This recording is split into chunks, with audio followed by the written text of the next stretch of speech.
দেখছেন এটি নিউজ। ইসলামী bank happening পয়েন্টে আপনাদের সবাইকে আমন্ত্রণ জানাচ্ছি। আমি জান্নাতুন নাহার জাকিয়া। দর্শক, বাংলাদেশে এখন যে আর্থসামাজিক প্রেক্ষাপট, সেখানে কিন্তু একজন নারী শুধু চাকরির বাজার নয়, বরং নিজে উদ্যোক্তা হয়ে অন্য একজনের কর্মসংস্থান সৃষ্টিতেও কিন্তু নানা রকম তাদের যে ভূমিকা সেটা রাখতে পারেন। এবং আজকে আমরা দেশীয় ফ্যাশনের হালচাল নিয়ে কথা বলবো আমাদের হ্যাপেনিং পয়েন্টে। এবং এ নিয়ে কথা বলার জন্য আজকে স্টুডিওতে আমরা অতিথি হিসেবে পেয়েছি শাহতাজ মুনমুনকে, ফ্যাশন ডিজাইনার ও উদ্যোক্তা। আপনাকে আমন্ত্রণ জানাচ্ছি আমাদের আয়োজনে। একদম শুরুতে বলতে চাই, ফ্যাশন নিয়ে কেন কাজ করার ইচ্ছে হলো হঠাৎ করে, বা আপনি যে মুনমুনসের যাত্রা শুরু করেছেন, এই যাত্রা কবে থেকে শুরু হলো? আচ্ছা, খুব ভালো একটা প্রশ্ন, এর জন্য আপনাকে অনেক ধন্যবাদ। ফ্যাশন নিয়ে যাত্রা শুরু, আসলে আমি ছোটবেলা থেকেই একটু সৃজনশীল মানসিকতার ছিলাম। যেমন শুনে অবাক হবেন, আমি যখন ক্লাস 7-এ পড়ি তখনই কিন্তু আমি আমার চাচাতো বোনকে সাজিয়েছিলাম বিয়ের কোণে হিসেবে। তো যাই হোক, সাহসটা একটু মনে হয় বেশিই ছিল বয়সের তুলনায়। আর বাসায় কোনো কিছু হলে তারপরে ধরেন নিজেরা, আমরা বোন ছিলাম, 3 বোন ছিলাম, তো ডিজাইনগুলা, ড্রেসের যে ডিজাইনগুলা সব আমরা 3 বোনই একটু সৃজনশীল ছিলাম, নিজেরাই করা? হ্যাঁ, নিজেরাই করতাম। তো সেখানে আমি একটু এগিয়েছিলাম, আমরা 3 বোন মিলে করতাম। তারপরে যখন ঢাকা ইউনিভার্সিটিতে পড়তে পড়তে বিয়ে হয়ে গেল, হাজবেন্ডের চাকরি সেই ইয়েতে চলে গেল, রাজশাহীতে চলে গেলেন, উনি সরকারি কর্মকর্তা। তো যেহেতু সংসার করতে হবে, পড়তে পড়তে বাচ্চা হয়ে গেল, আর যেহেতু এই বিষয়গুলোর প্রতি আগে থেকে আগ্রহ ছিল, তো ভাবলাম চাকরি তো করা হবে না, সেটা আমার নিজেরও ইচ্ছা না, দুজন দুই জায়গায় থাকা। তো তখন ভাবলাম যে আচ্ছা, আমার যে ভেতরে যে বিষয়টা আছে এটা নিয়ে একটু কাজ করি। তখন থেকেই আসলে এই ফ্যাশন জগতে আসা আমার। আর মুনমুনস এসেছে, আমি আসলে শুরু করেছি, বেশ অনেকখানি জার্নি আমার হয়ে গেছে, প্রায় 25-26 বছর। 98 সাল থেকে আমি আমার মুনমুনসকে নিয়ে কাজ করছি, এবং আমার 2 ছেলে আপনাদের দোয়ায়। তো মুনমুনসও আমার আরেকটা মেয়ে বলতে পারেন, যদিও আমার নিজের নাম মুনমুন, আমার নামই করেছি। বাহ, খুব ভালো উদ্যোগ। এবং অনেকটা আগে থেকে আপনি আসলে এই উদ্যোক্তা হিসেবে নিজেকে প্রকাশ জি করেছেন। জি, তখন তো আসলে এখন যে প্ল্যাটফর্মটা আমরা পাচ্ছি, আমাদের মেয়েরা পাচ্ছে, এটা কিন্তু তখন ছিল না। আমাদের অনেকটা সংগ্রাম করেই এগিয়ে যেতে হয়েছে, সমাজের সাথে এবং পরিবারের সাথে। অবশ্যই। দেশীয় পণ্য নিয়ে আপনি কাজ করছেন, বিশেষ করে আমি যতটুকু জানি যে আপনি জামদানি নিয়ে কাজ করছেন। আসলে কেন মনে হলো যে জামদানি নিয়ে কাজ করবেন? কারণ জামদানি ছাড়াও তো দেশীয় অনেক পণ্য আছে, আছে, কাপড় আছে, কেন মনে হলো জামদানি? আচ্ছা, আমার তো জার্নিটা বেশ কিছু বছরের, আপনি শুনলেন। আমার 2 বোন আমাকে সবসময় বলতো যে আপু তুমি জামদানি নিয়ে কাজ করো। যেহেতু আমি নারায়ণগঞ্জে আমাদের থাকা হয়, তো আমি সাহস পেতাম না, তার কারণ জামদানি একটা ভীষণ ক্লাসি একটা এবং সেই সাথে বাংলাদেশের ঐতিহ্য, অহংকার আমাদের আছে, একটা ক্লাসি বিষয়, এবং এটার সাথে কিন্তু একটা বাজেট নির্ভর করে। হ্যাঁ, সাধারণ মানুষ চট করে কিনতে পারে না। তো ওই বিষয়টা আমার মাথায় ছিল, তো আমি ওইভাবে এগিয়ে যাইনি। কিন্তু 2017 সালে যখন আমার হাজব্যান্ডের রিটায়ারমেন্ট হয়ে গেল, আমার ছেলেদের পড়াশোনা শেষ হয়ে গেল, আমি চট্টগ্রাম থেকে চলে আসলাম। চট্টগ্রামে ছিলাম 25 বছর, ওখানেই আমার উত্থান। তখন আমি যখন এখানে চলে আসলাম, তখন আমি ভাবলাম যে এখন তো আমি জামদানি নিয়ে কাজ করতে পারি। আর এর মধ্যে তো বৈশ্বিক পরিবর্তন হলো, আমাদের ই কমার্স যে প্ল্যাটফর্মটায় আমরা আসলাম। আমি অফলাইনের মানুষ, কিন্তু ই কমার্সে কিন্তু আমি এই 2-3 বছর যাবত আমি কাজ করছি। আমার একটা পেজ আছে মুনমুনস নামে, অনলাইনে চলে আসছি, অফলাইনেও আছে, অনলাইনেও আমি যাত্রা করেছি, 3 বছর হলো। তো সেখানে আমি ভাবলাম যে কাজ করি, যেহেতু আমার কাছে সোনারগাঁ, রূপগঞ্জ, এই বিষয়গুলো তো সব আমার কাছে, আমি তাদের কাছে যেতে পারছি। তখন ভাবলাম যে তাহলে এই দেশের জন্য যখন এত বছর যাবত কাজ করছি, চিন্তা চেতনায় দেশকে ধারণ করছি, তাহলে জামদানি নিয়ে কাজ করি।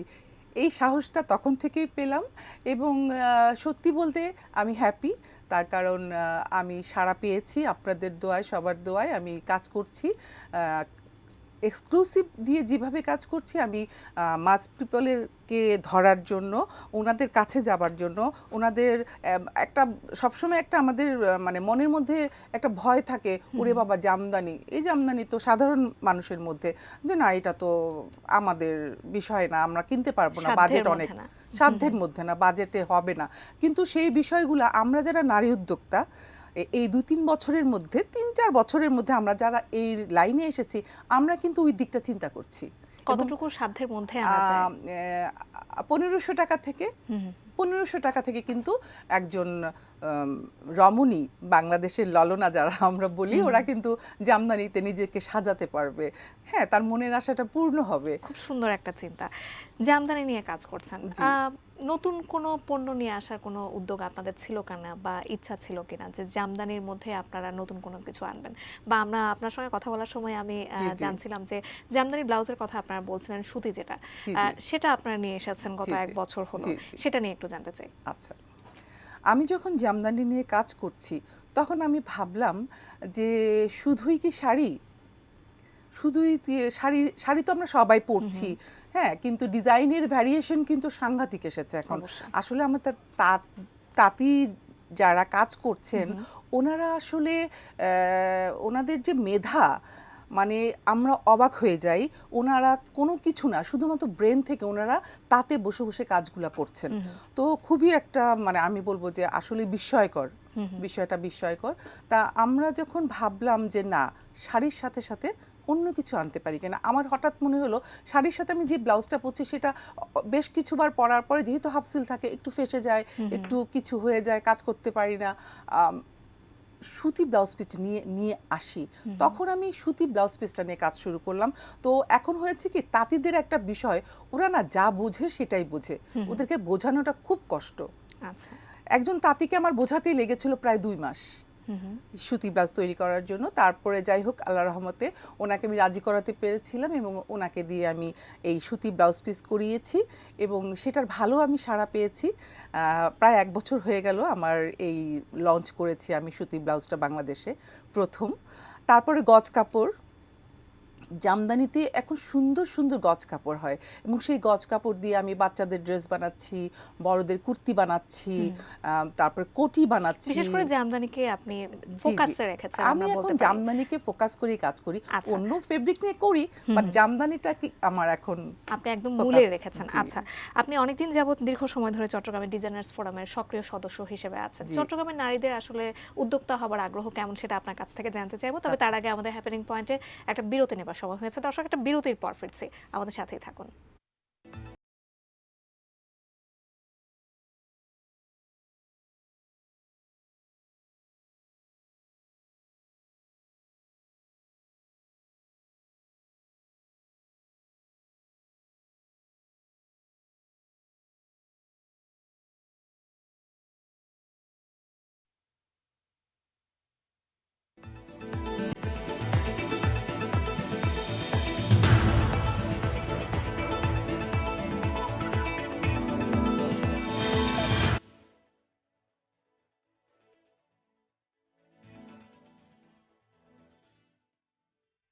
দর্শক, বিরতির পর আরো একবার আমন্ত্রণ জানাচ্ছি আমাদের আজকে হ্যাপেনিং পয়েন্টের আয়োজনে।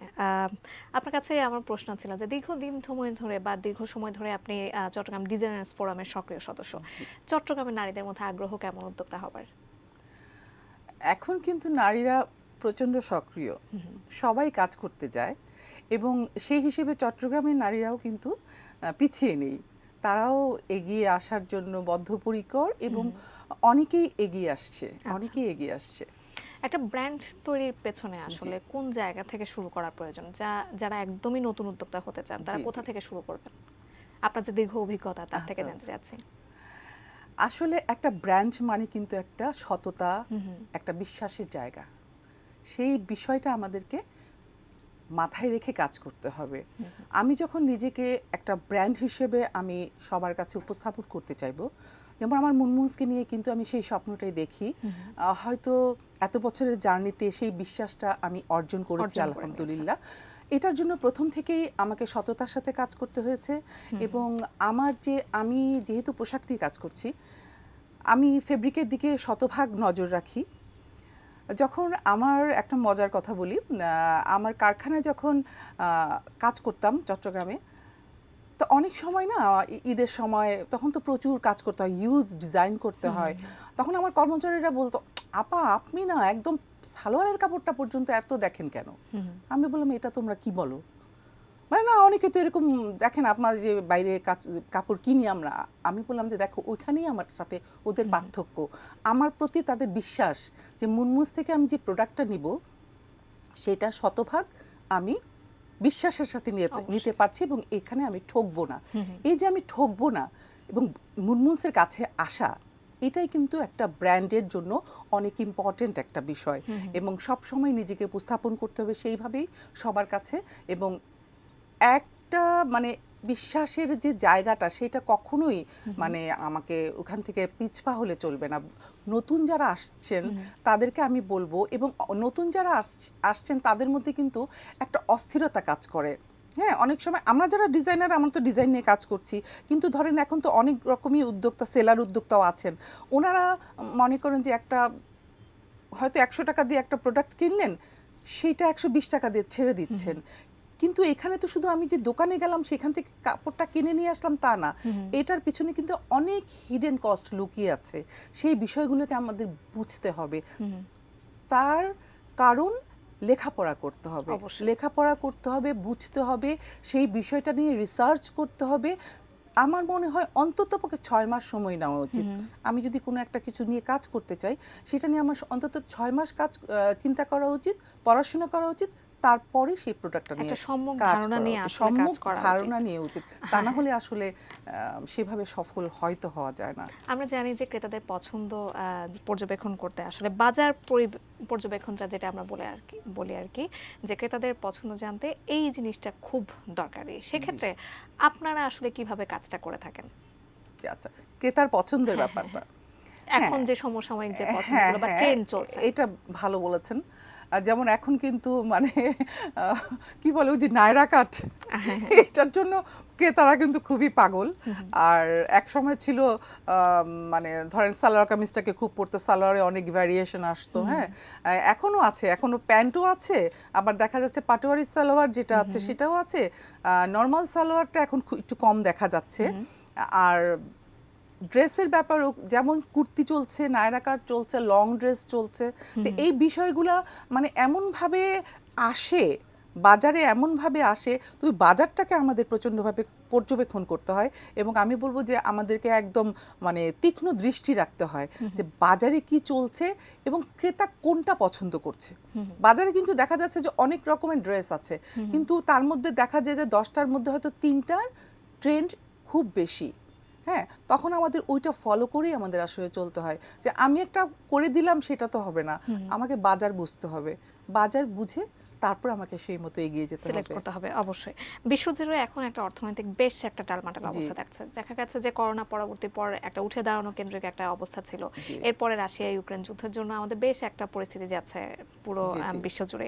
সেখানে যে ডলার সংকট এবং এলসি খোলার যে সংকট বা জটিলতা আছে, সেটা কিন্তু উদ্যোক্তা যারা আছেন তাদেরকে কিন্তু বেশ ভোগাচ্ছে, এবং নারী উদ্যোক্তা যারা আছেন তারা ব্যাংক ঋণের জটিলতা থেকে কোনো রকম সহায়তা পাচ্ছেন কিনা আপনারা ব্যাংক থেকে? আচ্ছা, একটা ভালো প্রশ্ন করেছেন। তার কারণ মানে এই বিষয়টা আমাদের জন্য কি বলবো, ব্যাংক ঋণ যেমন আমাদের জন্য খুব এফেক্টিভ, একজন নারী কাজ করতে গেলে তার কিন্তু পুঁজির দরকার। পুঁজিটা এখনো কিন্তু আমাদের দেশে পরিবার থেকে মানে তার যে সহযোগিতাটা হুট করেই কিন্তু অর্থনৈতিক সহযোগিতাটা সে পায় না। হ্যাঁ, তাকে কাজ করতে দিবে এইটাকে নিয়েই তার সংগ্রাম করতে হয়। তারপর সে যখন পেল অনুমতি, তখন পয়সাটা কোথা থেকে আসবে? কিন্তু সে হয়তো গেল ব্যাংকে যাওয়ার পরেই একজন ক্ষুদ্র উদ্যোক্তা, তাকে কিন্তু অনেক কিছু তার কাছে চাওয়া হয়। এই বিষয়টা আমি বলবো, বিনীতভাবে বলবো, যে এই বিষয়টা নিয়ে অবশ্যই দৃষ্টি দিতে হবে। তার কারণ অনেক মেধা কিন্তু সামনে এগিয়ে আসতে পারছে না শুধুমাত্র ব্যাংক ঋণের কারণে, এই জটিলতার কারণে। জটিলতাটা হচ্ছে গিয়ে এখানে অনেক টাইপের কাগজ চাওয়া হয়, অনেক কিছু চাওয়া হয়, যেটা একজন ক্ষুদ্র নারীর পক্ষে দেওয়া সম্ভব হয় না। তো আমাদের এসএমই সেক্টর আছে, সেখানে আমরা 9%-এ আমরা ঋণ পেয়ে থাকি, পাচ্ছি আমরা। কিন্তু আমাদের যদি 4%-এ দেওয়া হয়, 4%-এ বলা হচ্ছে দেওয়া হয়, কিন্তু এটা সব জায়গায় সেভাবে হচ্ছে না। সেভাবে হচ্ছে না। আচ্ছা। তো 4% যদি দেওয়া হয় তাহলে খুব ভালো হয়। আর যে রিকোয়ারমেন্টগুলো যেগুলো নারীদের কাছে চাওয়া হয়, উদ্যোক্তাদের কাছে চাওয়া হয়, সেগুলো যদি একটুখানি কমিয়ে আনা হয়, একটু সহজ করা হয় তার জন্য, তাহলে আমার মনে হয় যে নারীরা আরো এগিয়ে যেতে পারবে। আচ্ছা, বাংলাদেশের স্বাধীনতার 50 বছরে আমরা জি। পার করছি এবং এই সময়টায় বা এতটা সময় ধরে বাংলাদেশের নারী উদ্যোক্তারা এখন কোন পর্যায়ে পৌঁছেছেন বলে আপনার মনে হয়? যেহেতু আপনি অনেকটা সময় ধরে জি, এই জি, ক্ষেত্রে জি, আছেন, জি, জি। 98 সাল থেকে বেশ অনেকটা সময়, কি মনে হয়? অবশ্যই নারীদের জয় জয়কার সব জায়গায়। আপনারাও দেখছেন, আপনারা যেহেতু নিউজের সাথে জড়িত আছেন, আপনারা দেখছেন মেয়েরা তো অফলাইনে কাজ করেই, অফলাইনে কাজ করছে। যেমন আমার কথাই আমি বলি, আমি 98 সাল থেকে ধরলে এখন 25-26 বছর হয়ে গেছে, তা আমি অফলাইনে কাজ করে আসছি। আমি কিন্তু এই যে 3 বছর যাবত আমি অনলাইনে চলে আসছি। আচ্ছা। তার কারণ কি, অনলাইনেও মেয়েদের একটা ই-কমার্স প্ল্যাটফর্মে মেয়েদের সাংঘাতিক একটা সুন্দর শিক্ষিত মেয়েরা এখানে কাজ করছে। এবং ওই যে বললাম না একটু আগে, যে ব্র্যান্ডের যে কথা বললেন আপনি, ওই যে বিশ্বাসের জায়গাটা, সততার জায়গাটা, আগে কিন্তু অনলাইন থেকে মানুষ কেনাকাটা করতে চাইতো না।